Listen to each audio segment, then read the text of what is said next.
ایک عظیم ترین امتی کے احوال ہے ناقید عالم صلی اللہ علیہ وسلم کا علم ہے.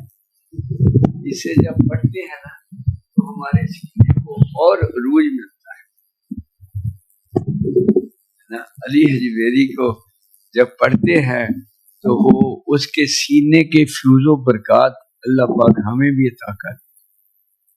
تو ہم نے چاروں صحابہ کرام کا ذکر پڑھا کہ چاروں اہل طریقت کے امام ہیں اور وہ چاروں تصوف کے اعلیٰ ترین صوفیہ میں سے ہیں. اب آپ ہوتے ہیں اہل بیت اطہار کا ذکر پاک کرتے ہیں. اہل بیت اطہار کی بندہ کیا شان بیان کر سکتا ہے جنہیں اللہ پاک نے انما یرید اللہ لیذھب عنکم الرجس اہل البیت ویطہرکم تطہیرا ایمان سے جن سے ان کے جو وجودان کرم کا جو نعمت چھینی تھی نا, انہوں نے یہ کہا کہ اہل بیت اطہار یہ نہیں ہے. آقا پاک ہر روز یہ آیت پاک پڑھ کے بی بی فاطمہ کے گھر سے ان کو جگاتے کہ آجو مسجد کی طرف ہیں, تو وہ یہ پڑھتے تو یہ بدبخت کہتے ہیں نہیں قرآن میں ذکر ازواج مطہرات کا ہو رہا ہے, لہذا ازواج مطہرات جو ہیں وہ اہل بیت اطہار ہیں. وہ بھی کوئی کم ہے؟ ازواج مطہرات کی شان کوئی کم ہے کہ اللہ پاک نے ان کی کیسی سلیکشن کی ہے کہ میرے محبوب کے آغوش کرم میں جن کو جگہ ملے ان کی شان کوئی کم ہے. لیکن دین کے فروغ میں اللہ پاک نے جو انتخاب فرمایا ہمیں اس انتخاب پہ چلنا ہے کہ وہ اس نے اہل بیت اطہار حضرت مجدد افسانی فرماتے ہیں 12 اماموں تک فیضان نبوت انہی وجودان کرم سے امت کو بانٹا گیا. جو 12 امام نہیں آپ کہتے, 12 پشتوں تک فیضان نبوت سارے اس وقت کے جملے ان کو اہل بیت کو ابن رسول کہہ کے پکارتے, یعنی حضرت امام زین العابدین ہوں, امام باقر ہوں, امام جعفر ہوں یا علی رضا ہوں, یا وہ تو وہ ان کو جب پکارتے تھے کہ سوال کرتے تھے تو کہتے یا ابن رسول, اے ابن رسول. وہ آقا عالم صلی اللہ علیہ وسلم کی اولاد پاک سے آقا پاک نے فرمایا اوروں کی اولاد باپ سے چلی, میری اولاد بیٹی سے چلی. اہل بیت اطہار کو اللہ پاک نے کہا کہ میں نے انہیں پاک کر دیا, ان میں کوئی بشری جو ہے نا بس بشری کوئی جو بھی کمزوری ہے وہ ان میں نہیں, اور وہ پاک الپاک ہے. اہل بیت سرور عالم صلی اللہ علیہ وسلم وہ پاک ہستی ہیں کہ ان کے لیے پاکی ازلی ان کی ذات کے واسطے مخصوص ہے, ازل سے ان کی ذات کے لیے مخصوص ہے. ان میں ہر ایک طریقت میں کامل اور مشاخ طریقت کا امام ہے. عام میں سے ہوں یا خاص میں سے میں ان کے گروہ کا کچھ بیان کرتا ہوں. اللہ تعالیٰ آپ کو اس سے مستفیض فرمائے. ان میں سے جگر بند مصطفیٰ و ریحان دل مرتضیٰ و کرۃ العین زہرا ابو محمد حسن بن علی کرم اللہ وجہ ہیں. دیکھو ذرا ارشادات کہ جگر بند مصطفیٰ, ریحان دل مرتضیٰ, کرۃ العین زہرا. جب پیدا ہوتے ہیں نا ان کے نام حضرت علی پاک نے اور رکھے تھے. جبریل امین آئے کہ اے وہ حضرت موسیٰ ہارون کے بیٹوں کے ناموں پہ نام رکھے.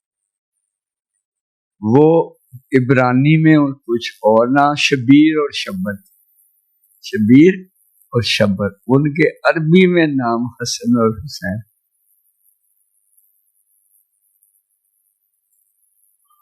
ان کو طریقت میں نظر کامل عطا ہوئی ہے پہلے سے. اور تصوف کے مسائل حل کرنے، اس کے دقائق بیان فرمانے میں آپ کو جو جو حاصل ہے مقام، وہ کسی اور کو نہیں۔ تمہیں اپنی آپ نے فرمایا تمہیں اپنی اندرونی اسرار کا محفوظ رکھنا لازمی ہے، اس لیے کہ اللہ ضمیروں کے حال کا جاننے والا ہے۔ جب تجھ پہ اللہ کوئی راز جو افشا کرے تو اس کو ہر ایک کو نہ بتا دینا کہ وہ اس کا اہل نہ ہے، سمجھائی نا؟ وہ کو کرم نوازی فرمائے تو ہر ایک کو نہ بتا دینا کہ وہ اس کا اہل نہیں، بلکہ اس کو فروغ دین کا وہ انداز بنانا جس سے اس کی بہتری ہو جائے۔ وہ ہوگا راز کیا کہ اے حسن میں تجھے ایسے چاہتا ہوں، اے حسن تو میرا یہ ہے نا، تو وہ تو تبلیغ نہیں ہے نا۔ اس حسن کے اس مقام و مرتبہ نے جب اپنا دین کی تبلیغ کا روپ دھارا تو الفاظ آقا دو عالم صلی اللہ علیہ وسلم سے لیے ہوئے، سمجھائی؟ وہ جو اعزاز بخشا تھا اس کی وجہ سے اس منبع مرکز ہدایت سے جوڑ دیا گیا، لہذا جب تبلیغ کی تو وہ قابل قبول الفاظ تھے۔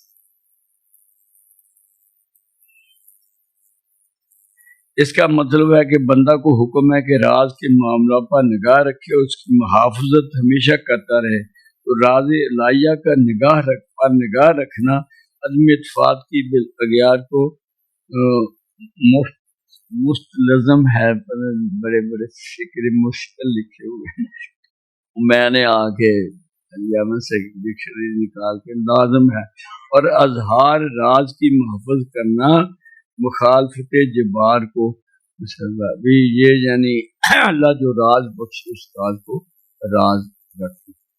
کہتے ہیں کہ جب قدریوں نے غلبہ پایا اور مذہب معتزلہ یعنی منکرین عالم بطنون جہاں میں پھیلا تو خواجہ حسن بصری نے حضرت مولا کائنات شیر خدا کے صاحبزادے حضرت امام حسن کی خدمت میں عریضہ بھیجا۔ یہ آپ کے مرید بھی ہیں، حضرت حسن بصری حضرت امام حسن کے مرید ہیں، سلسلہ قادریہ کا آغاز آپ سے ہو رہا ہے۔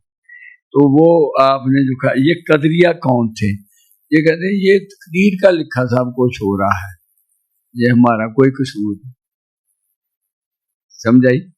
کہ اگر میں نے نماز نہیں پڑھی تو یہ تقدیر میں لکھا ہوا تھا، یہ نہیں تھا، یہ قدری ایک تھے فرقہ۔ تو معتزلہ کا نہیں مجھے پتا ان کا نظریہ کیا تھا۔ وہ حضرت علی کرم اللہ وجہ کو آقا پاک سے بڑھانے والے جو تھے وہ معتزلہ تھے۔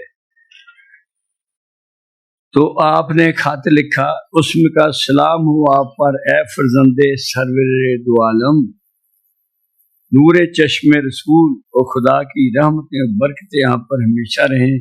آپ لوگ بنی ہاشم مثل ہمارے لیے کشتی نوح کی ہیں جو تلاطم خیز موجوں میں چل رہی ہے مگر اللہ کا پیغام پہنچ رہی ہے اور سلامتی کی ضمانت ہے، جس طرح کشتی نوح تھی کہ آپ کے ساتھ جو ہے وہ بچا ہوا ہے، باقی تلاطم خیز موجوں میں بہہ گیا۔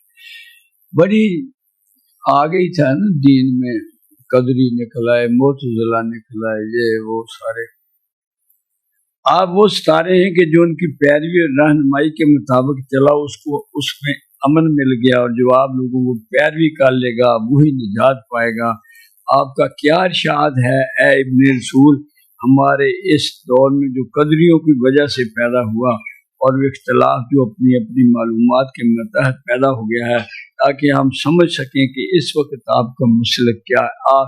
یہ اس کی بجائے اس وقت ہم آپ سے جڑ جائیں کہ آپ ہماری حقیقی رہنمائی فرما دیں کہ رہنمائی کے آپ ہی حقیقی وارث ہیں۔ صحیح ہے؟ اہل بیت میں سے جب تک تھے تو وہی مینارہ نور تھے، ان کا ہی مشورہ چل رہا ہے، انہی کے فیصلہ کے مطابق رہنا جو ہے وہ دین۔ وہ مدودی صاحب نے بڑا فکرہ لکھا ہے جو مجھے بڑا پسند ہے کہ جب امام حسین بیعت نہیں کرتے، جو اس وقت آقا پاک کا حقیقی نمائندہ ہے، تو دوسرے کیوں کرتے؟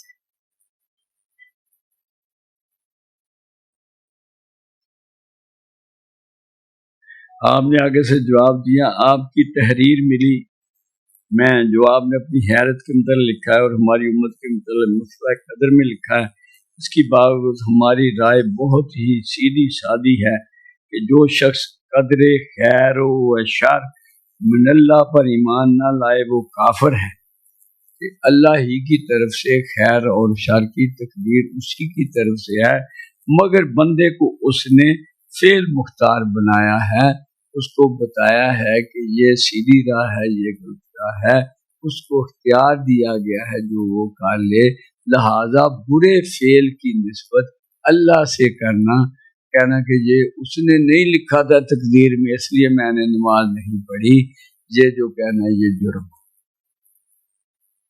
جو غلطی ہو جائے وہ نفس کی وجہ سے ہوئی ہے، جو صحیح ہو گیا وہ یا اللہ تیری توفیق سے ہو، یہ صحابہ کا راستہ تھا، یہی کو آپ نے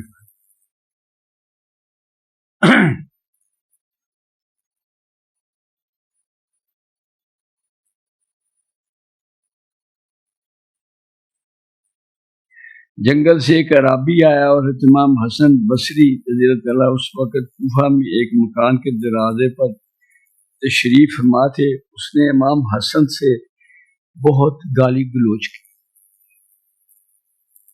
حضرت حسن بصری دیکھ رہے ہیں، یہاں تک کہ آپ کی امی کی شان میں بھی گستاخی، بس ابھی ذرا بلندی فکر دیکھ اپنے کلام کو کہتے ہیں فلاں چاندی کا ٹکورا کسی نے تحفہ دیا تھا، وہ لا کے اس کو دے دیا، کہتے میں تیری ضرورت نہیں سمجھ سکا جو تجھے اتنا بولنا پڑا، تو بڑا بلند خصلتوں والے خاندان سے ہے، میں تو ٹیسٹ کرنے آیا تھا کہ آیا تو برداشت کرے گا اپنی تنقید کو کہ نہیں۔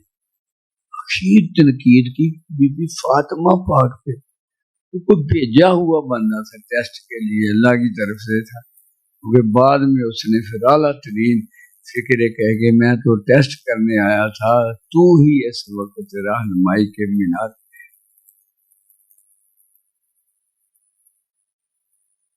حتیٰ کہ بکرے لگا اور اپنی والدہ کے یعنی آقا حضرت امام حسن کی والدہ، وہ کوئی معمور تھا نا، ادروائز کون ہے جو کر سکتا۔ امام سید الشہداء خالقوں کو چاندی کا کوزہ اندر سے لائے، وہ لایا، آپ نے وہ کوزہ نکرے ہی اسے عطا فرمایا اور کہا میاں معاف کرو، اس وقت ہمارے پاس یہی تھا ورنہ ہم کچھ اور بھی خدمت کرتے۔